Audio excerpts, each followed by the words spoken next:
The rental application landed on my desk on a gray Tuesday in October, printed on the same thin paper every applicant uses. Property 411, a 2-bedroom on Marburg Avenue, $1,100 a month. I have signed off on 900 applications like it. My reading glasses were already on. My coffee was already cold. Then I saw the name on line 1. Mark Reeves. I set the pen down very slowly, the way you set down something you're afraid might break.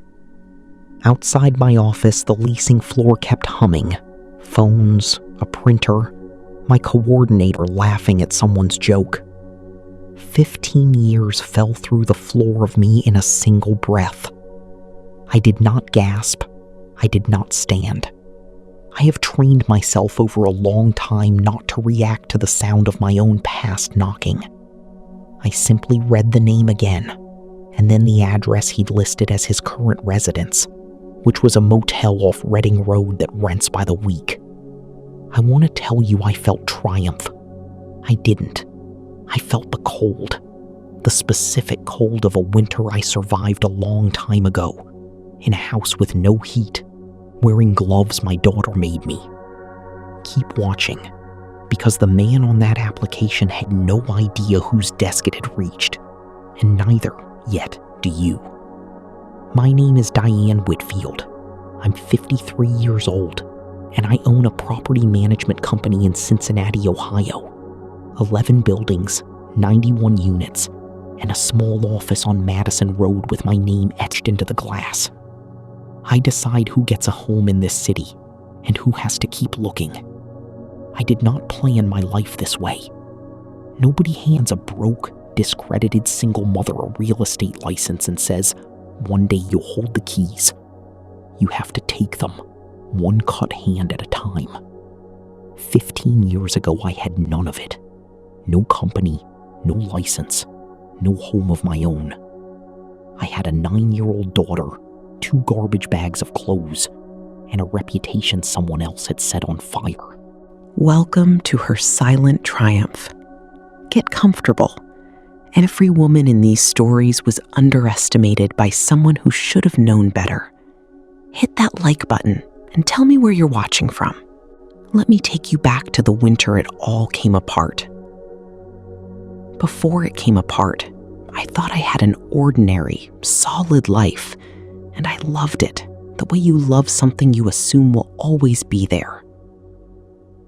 We lived in a narrow blue house in Norwood, the kind with a porch that sagged on one side and a kitchen window that fogged when I cooked.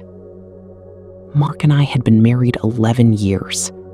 He sold cars at a dealership out on Montgomery Road and was good at it. Charming, quick, the kind of man who remembered your kids' names and your birthday. People liked him instantly. I used to be proud of that.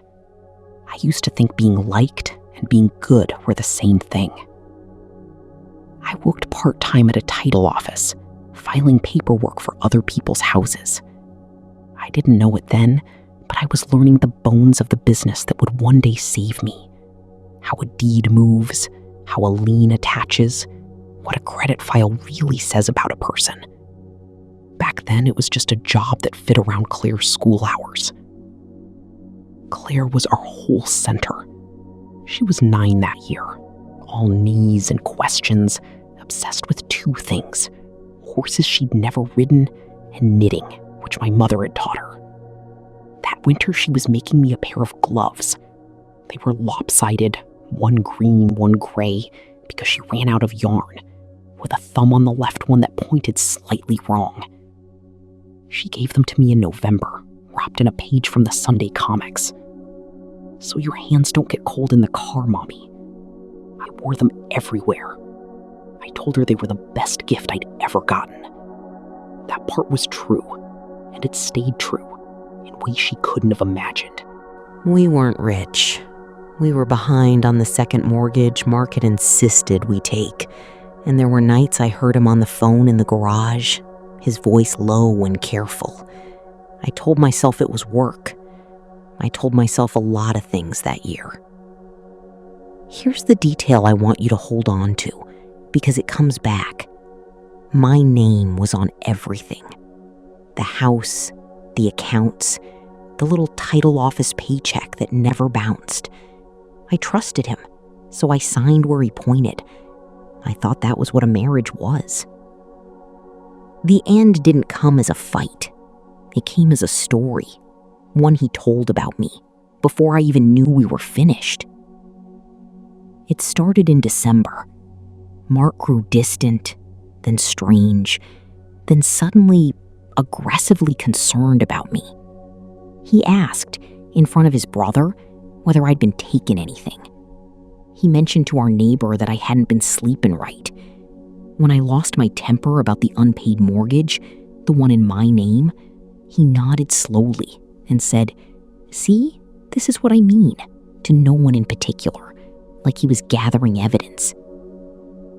I didn't understand yet that he was building something, a version of me, a woman who was unstable, unwell, not to be believed.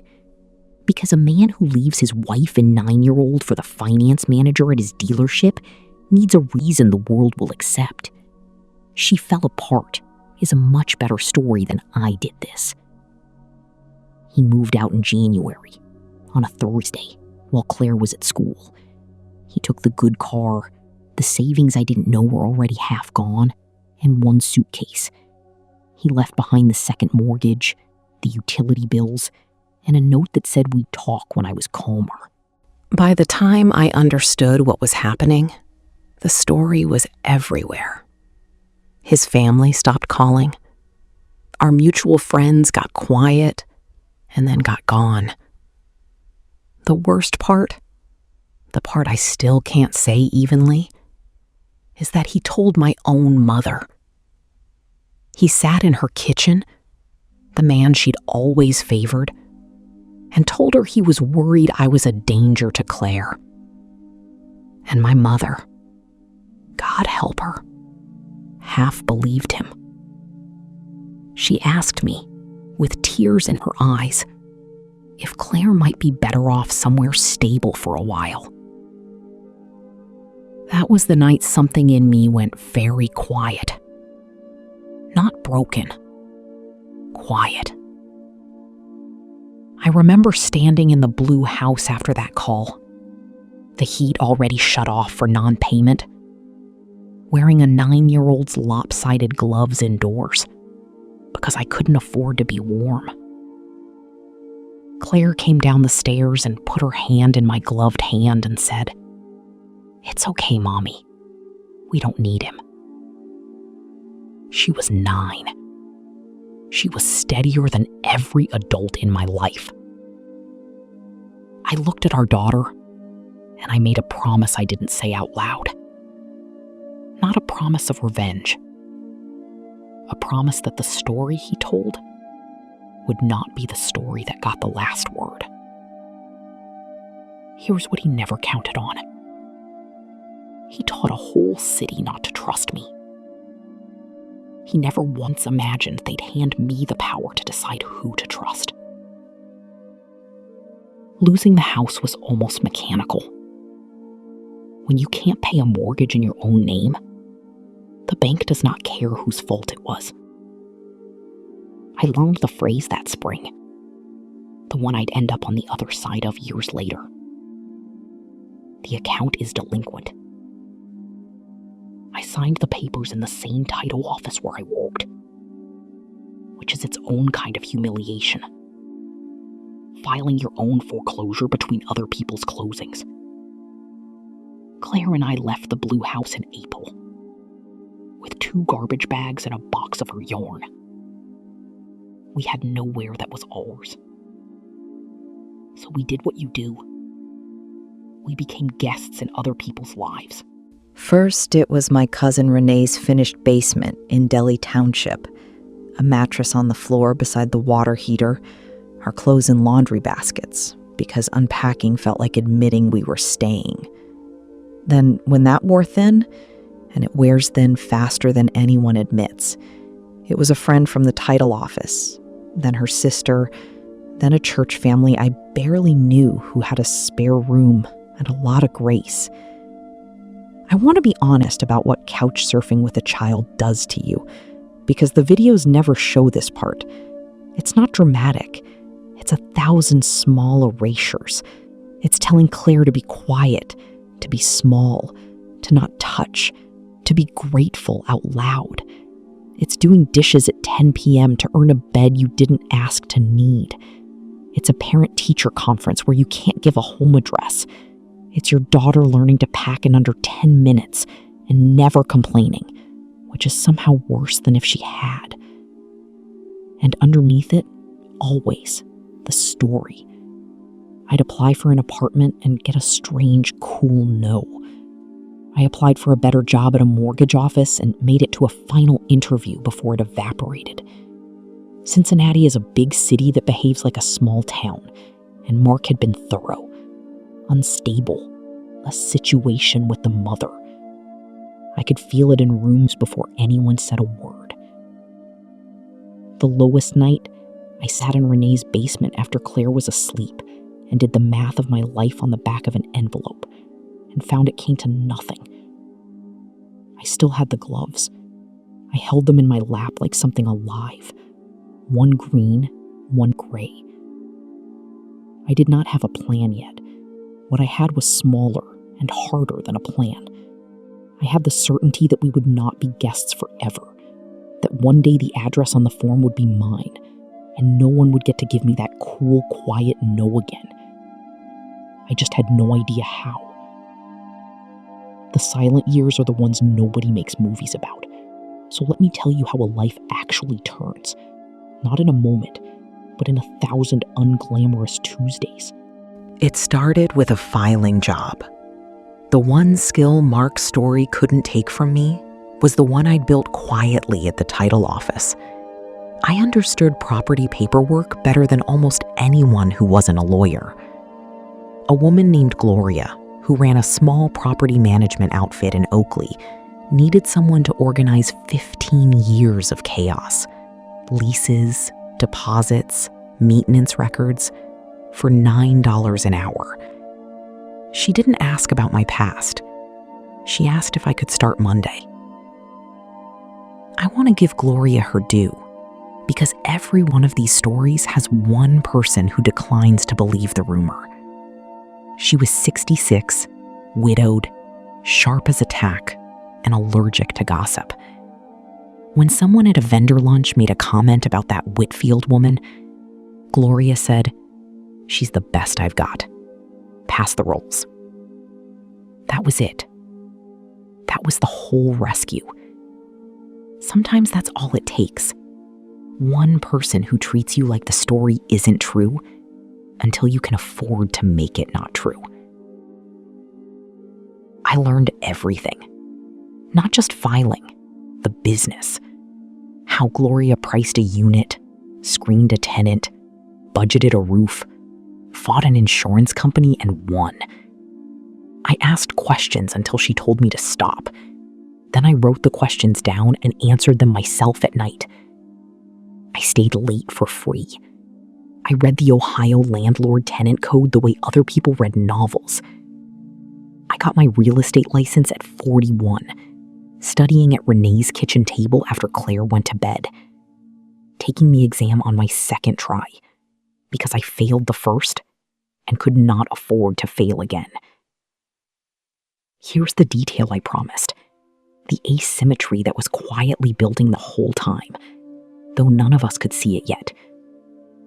Every application I learned to read, every credit file, every eviction record, every landlord reference, I was learning the exact machinery that decides whether a person gets to have a home.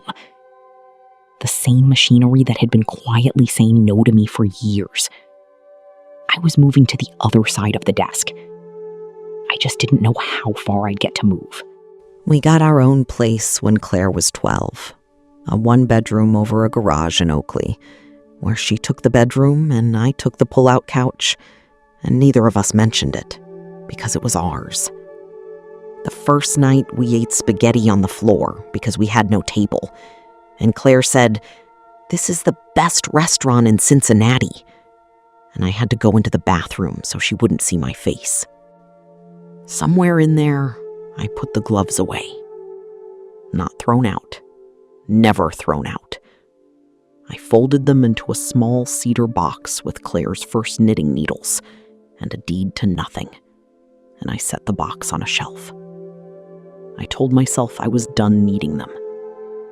I was wrong about that, but in a way I couldn't have predicted. The money came slowly, then a little less slowly. I saved. When Gloria decided to retire, she didn't sell her buildings to a developer. She sold 3 of them to me, on terms only a person who trusted me would offer, carrying the paper herself, because no bank would touch a woman with my history. "You'll pay me back," she said. "You're the type." She was right. I paid every dollar, early. And Mark? For a long time, nothing. He'd remarried, moved to the West Side, sold cars at a different dealership, and then I heard not at any dealership. There were rumors, money trouble, a business that folded, the new marriage strained. I felt no joy in it. I mostly felt the strange vertigo of realizing the man who had defined my worst years had simply drifted off to have an ordinary, disappointing life somewhere, never once looking back to see what he'd left. Claire grew up steady and funny and fierce. She got a business degree at UC, working the front desk at my growing office between classes, learning the trade the way I'd learned it from Gloria. She was good with people in a way I never was, warm where I'm careful. By the time she was 22, tenants asked for her by name.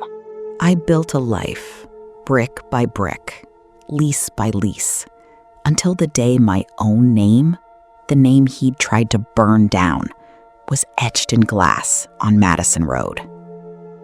If you've been listening for a while, do me one quick favor. Subscribe. It costs you nothing and means everything. You'd think the leverage arrived with his application. It didn't. The real leverage arrived years earlier, quietly. And I want to be precise about it, because it matters for what I did and didn't do later. The first time I had any power over Mark's world, I didn't use it. It was maybe 4 years before the application. I'd been buying and managing more units, and I'd started doing something Gloria taught me. I ran tenant screening in-house instead of farming it out, because I trusted my own eyes more than a report. One afternoon, going through a batch of applications for a building in Norwood, I found a co-signer name I recognized, Mark's brother, and attached, as a reference, a phone number I'd have known in my sleep. I sat with that for a long time. I could have called. I could have let a little poison into a system, quietly, the way it had been let into mine. Nobody would ever have known. That's the thing people don't understand about real power. It's silent, and it's deniable. And that's exactly what makes it a test. I didn't call. I processed the file by the numbers, the way I would any other, and I approved it because the numbers said approve. Then I went home and sat with my daughter and understood something about myself I hadn't been sure of. The story Mark told, that I was unstable, that I'd break, that I couldn't be trusted with power over people, I now had the means to prove it or disprove it every single day. And I was going to disprove it. Not for him, for the woman in the basement with the envelope, for the 9-year-old with the yarn. That's when I made the rule that runs my company to this day. Every application gets the same process, same criteria, same math, same standards. No exceptions. Not for friends, not for enemies. Income at least 3 times the rent. Verifiable employment. No unpaid prior judgments. A clean or explained rental history.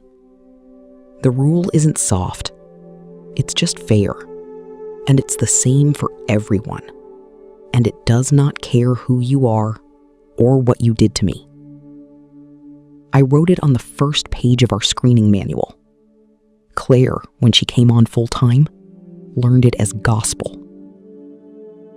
I built the whole company around that idea, and it worked. We got a reputation, not as the cheapest management company in Cincinnati, but as the straightest. Landlords wanted us because we didn't play favorites. Tenants trusted us because we didn't move the goalposts. A city that had once decided I couldn't be trusted started unit by unit to trust me with the thing that matters most: where people get to live. The leverage you see was never going to be a weapon I picked up. It was going to be a standard I refused to put down. That's a distinction Mark never understood about power, which is probably why he lost his and I kept mine. I also made a quieter decision around then. I told Claire the truth about her father. All of it. The finance manager, and the story he'd told, and the gloves and the basement. Because she was old enough. And because I never wanted the smear to survive one more generation as a mystery. She listened the whole way through. At the end, she didn't cry. She said, "So he told everyone you were the crazy one, so nobody would look at what he did." I said yes. She nodded slowly, and something settled in her face that I recognized, because it was the same quiet that had settled in me the night my mother doubted me. "Okay," she said. Just that. But I knew my daughter, and I knew okay meant she was filing it away somewhere permanent. I didn't know then that she'd be the one standing at the front desk the day it all came full circle. I didn't know the leverage I'd spent 15 years refusing to misuse was about to walk in the door and ask, politely, for a 2-bedroom. By the year the application came, the 2 lines of our lives had crossed so completely that neither of us would have recognized the others. Let me show you mine first. Whitfield Residential managed 91 units across 11 buildings, most of which I owned outright, and the rest I managed for landlords who'd rather have my name on the door than theirs. I employed 9 people. I'd moved my mother into a better apartment in her last years. I'll come back to that. And I'd put Claire through school with no debt. I owned a modest brick house in Oakley with a driveway that was mine, and a thermostat I could set to whatever I wanted, which is a wealth that only makes sense to people who have once been cold. On the wall of my office hung Gloria's old license next to mine. She'd passed 2 winters before, and I'd spoken at her funeral, and I still ran my company by her rules. Now let me show you his, as I pieced it together later from the file and from what came out that day. Mark had gone from selling cars to managing a lot, then to a used car venture of his own that failed in a way that left small debts scattered like broken glass. The second marriage had ended. He'd cycled through apartments, then a room in a friend's house, then the weekly motel off Reading Road. At 58, the charm that had once opened every door had thinned into something people recognized and stepped around. The man who had told a whole city I couldn't be trusted now couldn't get a landlord to return his call. Not because anyone was punishing him, but because the numbers had finally caught up with the story he'd always been. Income unstable, a prior eviction, debt in collections. He was, by the plain math of my own screening rule, a hard file. I did not engineer any of this. I want to be very clear, because it matters. I never called anyone. I never moved a goalpost. I never let a drop of poison into the system. His decline was entirely his own. 15 years of being the man he was. arriving at the address that kind of man arrives at. I had simply spent those same 15 years walking in the opposite direction. The application reached me the ordinary way. He'd answered a listing for a 2-bedroom on Marburg Avenue. He'd told the friend he was staying with that he wanted a real place again, a fresh start, maybe room for his kids to visit. He filled out the form for a property he didn't know I owned, submitted it to a management company he didn't know I ran, in a city he thought he understood. Not a man crawling back, just 2 people who ended up at opposite ends of the same piece of paperwork. I sat with that application for the better part of an hour. Then I did something I want you to hear clearly, because it's the whole point. I did not pull his file to enjoy it. I pulled the screening rule. I read it again, the one on page 1 of the manual, the one Claire could recite in her sleep. Same criteria, same math, no exceptions. And I realized with a calm that surprised me that I wasn't going to be the one to process it at all. Because the rule was the rule. And the rule said the coordinator assigned to Marburg Avenue handled Marburg Avenue applications. And the coordinator assigned to Marburg Avenue was my daughter. I never wanted revenge. I wanted my life back. So I stopped waiting and I went to work. I walked out of my office, set the application in Claire's inbox exactly as I would any other, and said only, Marburg 2-bedroom. Run it like you'd run any file. She looked at the name, she looked at me, and my steady, funny, fierce daughter said, very quietly, okay. He came in on a Thursday for what he thought was a routine application interview, the kind we do for every applicant, sitting down across the desk to verify what's on the form. He wore a sport coat that had been good 10 years ago and the anxious brightness of a man who needs a yes. He did not recognize the name on the glass door because he'd never learned that the maiden name I'd taken back was Whitfield. He walked past it without a glance. I was not in the room. That too was the rule. I don't sit interviews for the Marburg building. The coordinator does. But my office has an interior window onto the leasing floor, and I stood behind it with the blinds half open. And I watched my daughter meet her father for the first time in 15 years, while he had no idea who she was. Claire had been 9 the last time he saw her. She was 24 now. He looked at her the way you look at a pleasant young professional, grateful, a little charming, already working her. You must be Claire, he said, reading her nameplate. Pretty name. I had a... He stopped. Something flickered.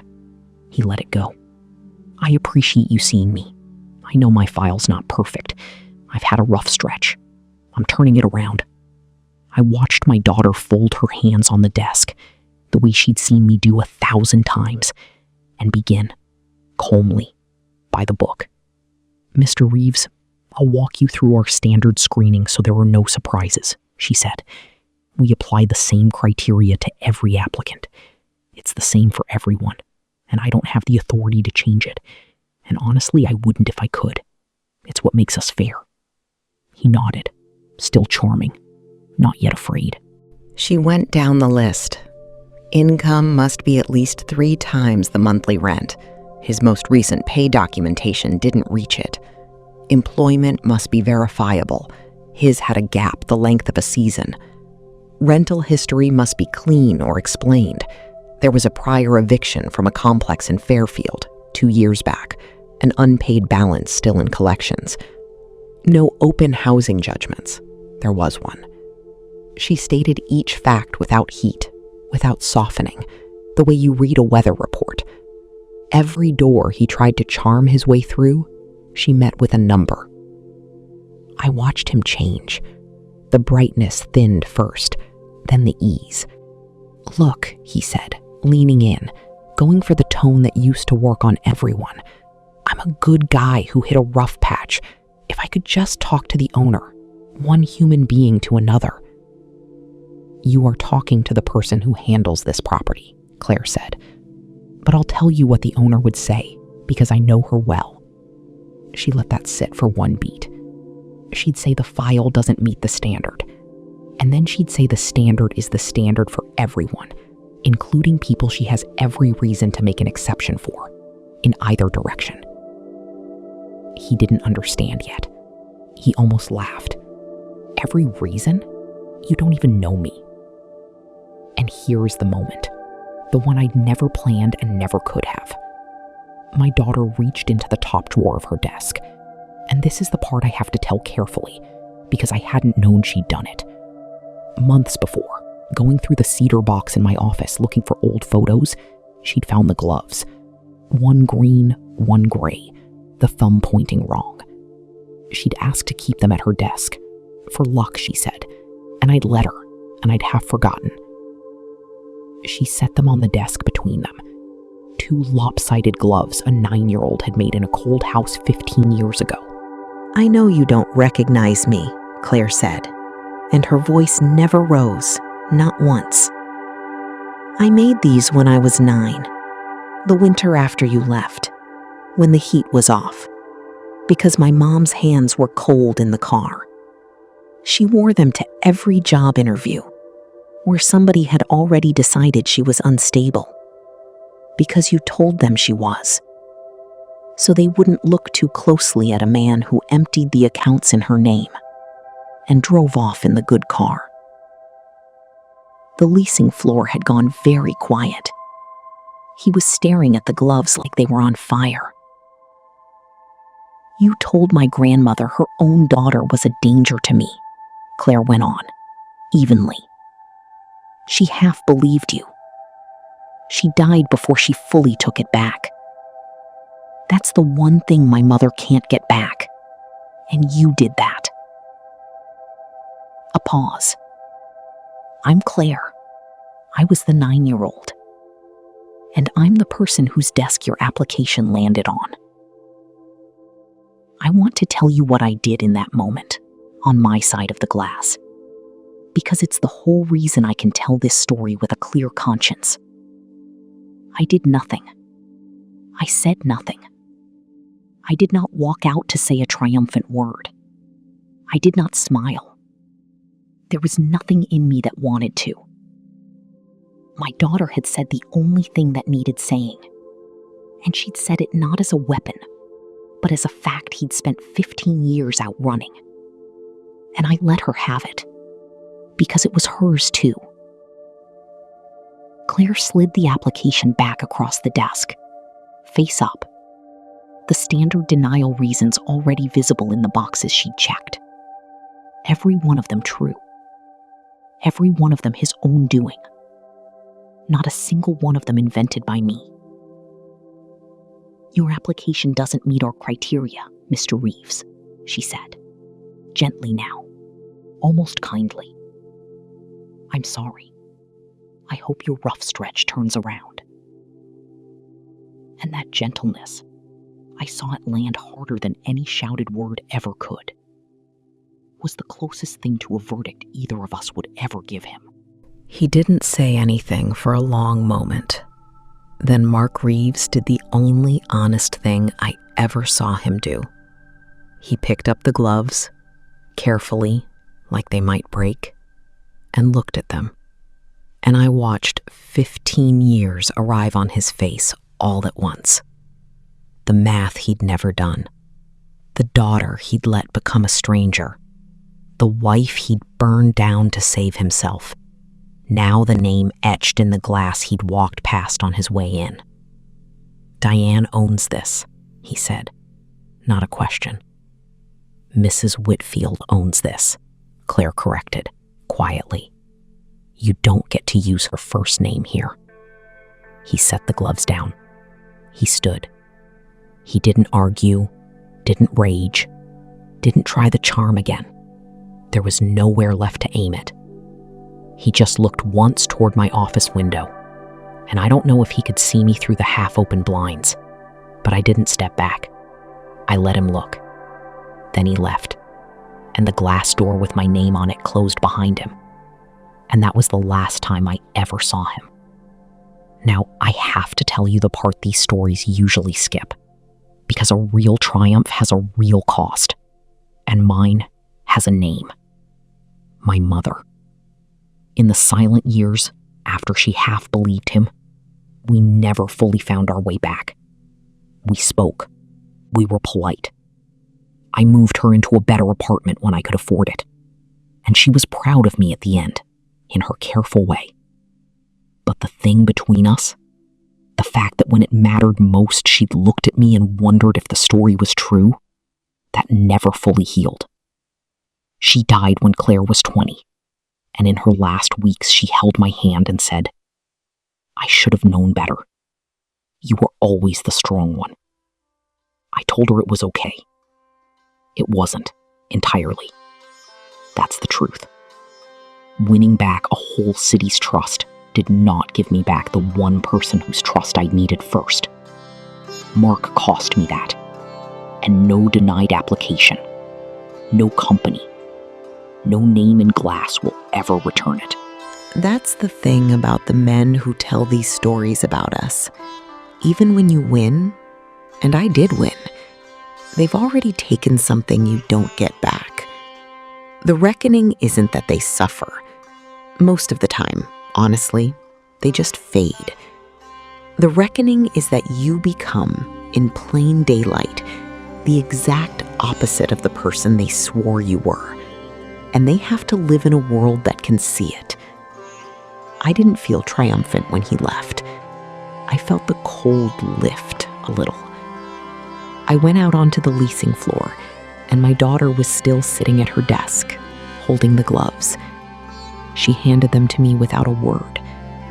One green, one gray. The thumb still pointing wrong. "You kept them," I said. "Of course I did," she said. "Somebody had to remember who we were." I put the gloves back in the cedar box that night, but I moved the box. It's not on a high shelf anymore. It sits on the windowsill in my office, in the light, where I can see it from my desk, next to Gloria's license and mine. 2 lopsided gloves a 9-year-old made in a cold house, in full view of everyone who comes in to ask me for a home. People sometimes ask why I keep something so worn out in an office as nice as mine. I tell them it's for luck. That's not the whole truth. The whole truth is that they remind me of the only strategy that ever actually worked. Not revenge, not a clever trap, not a triumphant speech across a desk. Just this. Do the work, keep the standard, tell the truth, and let the story he built collapse under the weight of the life you build instead. He tried to make me small so no one would look at what he did. Instead, he made me careful and steady, and eventually the person who decides. He handed me, without meaning to, the one thing that would undo his story completely. A life so plainly stable that the lie could never survive being next to it. If you leave with one thing today, take this. The people who try to burn down your name are almost always trying to keep you from noticing they have nothing. Keep your hands busy. Keep your standard high. Keep the people who remember who you were. The rest takes care of itself. If this story meant something to you, hit that like button. Subscribe. And tell me in the comments. I'll see you in the next one.